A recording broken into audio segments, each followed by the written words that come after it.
নমস্কার। প্রথমে ঠাকুর মা স্বামীজিকে আমার সশস্ত্র প্রণাম জানিয়ে ও এখানে উপস্থিত সমস্ত গুরুজনদের আমার শ্রদ্ধা ও প্রণাম জানিয়ে আমি আমার বক্তব্য শুরু করতে চাই। আমাদের আজকের বক্তব্যের বিষয় হচ্ছে নতুন ভারত গঠনে স্বামীজির ভাবাদর্শে আমরা কি কি কাজ করতে পারি। এ ব্যাপারে বলার আগে আমি স্বামীজি সম্পর্কে কয়েকটা কথা বলতে চাই। শুধু ভারতবর্ষেই নয়, সারা বিশ্বব্যাপী মানুষের কাছে স্বামীজি হলেন একটি মহান ব্যক্তিত্ব। শুধু মহান ব্যক্তিত্ব বললেই হবে না, তিনি ছিলেন a man with a million qualities.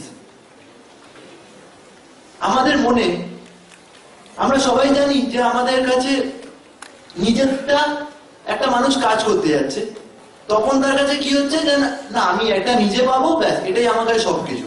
কিন্তু স্বামীজি বলেছেন না, এটা হলে চলবে না, আমাকে পরের সেবা করতে হবে, পরকে ভালোবাসতে হবে। এ ব্যাপারে জানানোর আগে আপনাদেরকে আমার নিজের জীবনের একটা ঘটনা বলি। তখন খুব সম্ভবত ক্লাস 4-এ পড়ি। একদিন বাবার সাথে একটা স্যারের বাড়ি গিয়েছিলাম। তো আমরা যে ঘরটায় বসেছিলাম সেই ঘরের দেওয়ালে একটা স্বামীজির ছবি টাঙানো ছিল।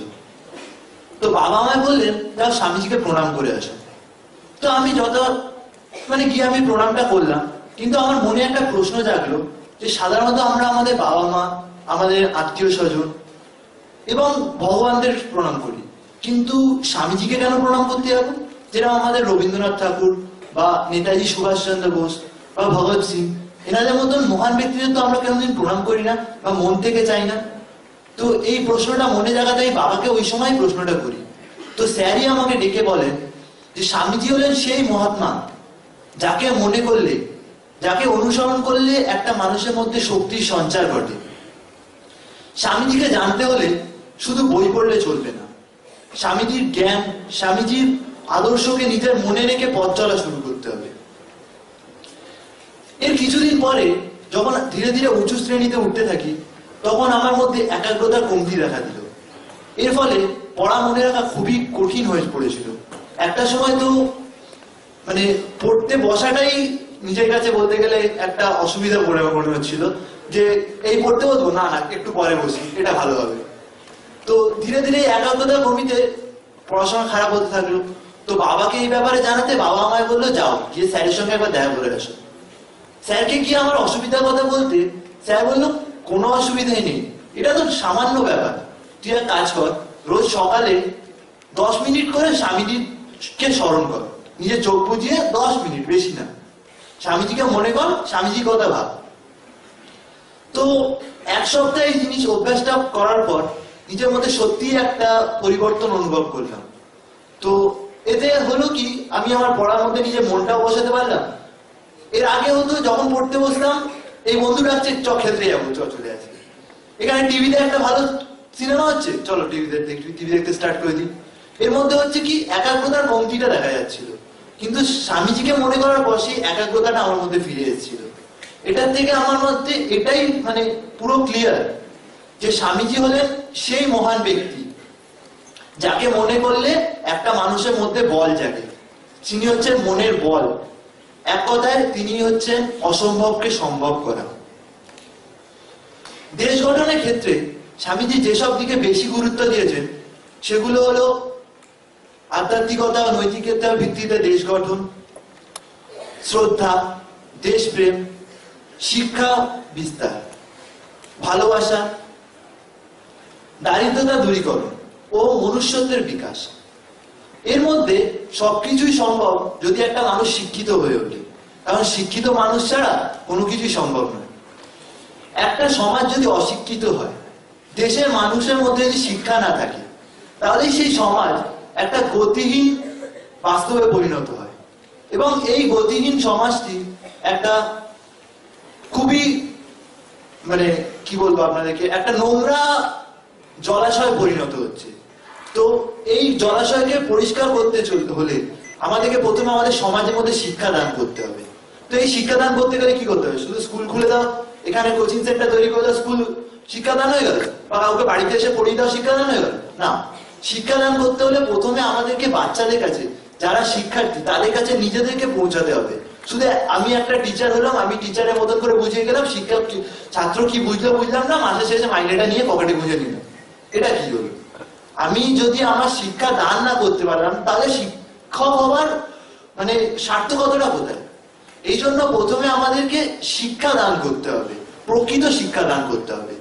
এবং স্বামীজির আদর্শে শিক্ষাদানের মধ্যে কোনো জিনিসই নেগেটিভ ছিল না, সবকিছুই পজিটিভ ছিল। এই পজিটিভ বলতে কি বলতে চাইছেন স্বামীজি? না, পজিটিভ হচ্ছে মানুষের মধ্যে সেই ক্ষমতা যেটার দ্বারা আমরা পরোপকার করতে পারবো। একটা মানুষকে দেখে, হ্যাঁ, একটা রাস্তার মধ্যে একটা ভিখারি বসে রয়েছে, আমি হেঁটে চলে গেলাম, কি হলো? খুব জোর পকেট থেকে একটা 4 আনা বের করে ওনাকে দিয়ে দিলাম। এতে কি হলো? ভিখারিটা এরকম দিনে কয়েক মানে ধরুন 100 জন 4 আনা দিল, তখন তার গিয়ে পেটটা ভরছে কি না? তার জায়গায় আমরা যদি সেখানে যেতে যেতে ভিখারিটার সঙ্গে কিছুক্ষণ কথা বললাম, তাকে নিজেদের পয়সায় কিছু খাবার কিনে দিলাম, তার অসুবিধাটা জানতে পারলাম, এর দ্বারা কি হচ্ছে না, আমরা পরোপকারে সাহায্য করতে পারবো। কিন্তু এই জিনিসটা সম্ভব তখনই যখন একটা মানুষ শিক্ষিত হবে। তাই দেশ গঠনের ক্ষেত্রে সব থেকে জরুরি জিনিস হচ্ছে শিক্ষা। এ ব্যাপারে আমি নিজের দিক থেকেও একটা পরিশ্রম করতে চাই। আমাদের অঞ্চলে অনেক এরকম গরিব বাচ্চা আছে যারা টাকার অভাবে নিজেদের পড়াশোনা চালিয়ে যেতে চায় না, এবং খুব সম্ভবত পারে না, পরিবার সেই ক্ষমতা নেই, তাদের পরিবারের সেই ক্ষমতা নেই যে তারা টাকা দিয়ে এটাকে পড়াবে। তো একটা দিকে আমি চাই যে তাদের জন্য একটা ফ্রি কোচিং সেন্টার খুলতে। কারণ কি, একটা এখন স্কুলে পড়ার সাথে সাথে একটা কোচিং এ পড়াটা খুব জরুরি হয়ে যাচ্ছে। আমরা দেখছি, আমাদের পাড়ায় দেখছি এরকম অনেক ছেলে রয়েছে যে প্রত্যেকদিন স্কুলে যাচ্ছে, বাড়িতে এসে কি হচ্ছে না, কিছুক্ষণ পড়ার নামে তো ওরা কিছু করছে, সেটা বোঝাই যাচ্ছে। কারণ কি, পড়ার সাথে সাথে তাদেরকে ফ্যামিলিকেও ডিজার্ভ করতে হচ্ছে, ফ্যামিলিকে হেল্প করতে হচ্ছে। তো এই জায়গাটাই আমাদেরকে কমাতে হবে। আমাদের অভিভাবকদের মধ্যে এই জিনিসটা আনতে হবে যে না, তারা যতক্ষণ শিক্ষা লাভ করবে তাদের মধ্যে পুরোপুরি শিক্ষাটাই যেন যায়, তারা যেন পড়াশোনার টাইমে অন্য জিনিসে না সাহায্য করতে চায়। তো এই জন্য আমি একটা ফ্রি কোচিং সেন্টার খুলতে চাই, যেখানে পড়াশোনা ছাড়া এটাও শেখানো হবে যে কি করে স্বামীজিকে আমরা চিনবো, কি করে দেশ গঠনের ক্ষেত্রে প্রকৃত মানব হয়ে উঠতে পারবো। একটা প্রকৃত মানুষ হওয়ার ক্ষেত্রে একজনের মধ্যে যা যা গুণ হওয়া চাই, সেখানে সেই সব কিছু গুণ তার মধ্যে শেখানো হবে।